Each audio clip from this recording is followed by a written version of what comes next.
ciro bakaal waa nin fanaano reer Hargeysa oo reer Soomaaliland in loo hanjabo dee wax aan dhaqankeena ku jiri jirin iyo milgaha dadka xorta ayaa magaalada ka bax loo dee waxa horta la yaabo leh in isagoo kale magaalada ka bax lagu yiraahdo oo isagoo halkan uu ku dhashay waa reer Hargeysa magaalo cid ka saari karta ma jirto nin halkan kale hina ma jiro ninka desaas lehina wuxuu noqonayaa kulay nin aan deemalaha isagoo soo jeeda riyoonaya dhaqanada noocaasi ee nagu soo kordhaya iyagana in wax laga qabto ayaa qurux badan marka hadduu qof wax la soo gaarsiiyo oo ku yimaado soo markuu ina cabashadiisa isaga ka qorto maaha dee wixii baaritaan in dawladda u xilay in iyadu baaritaanka samayso iliniyada amaankii dadka xilka saaran yahay laakiin saadeer dad iska sasaa oo marka dadka aqligooda lacaya la oranay hebel uu iska sasay uu manin ba iska sasa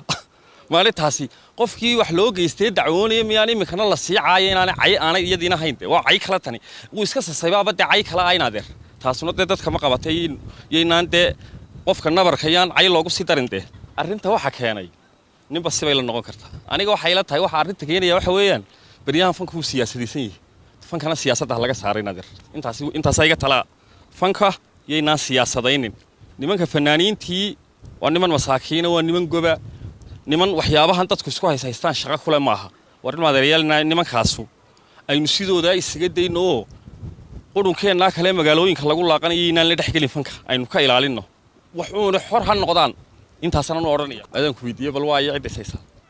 anu horta fanaaniinta ma dhaxgalo laakiin se haddana bar ka mid aan hayde fanaaniin oo diwaan waa saxaabtaydii wax ishayn la yiraahdo ma jirto haddaan imika la sameeyeen imika laakiin se la abaabulaya malaha ishayn dawladana waxa xilka saaran yahay imika dhacdadaas u dhacday laakiin se dabagalkeedii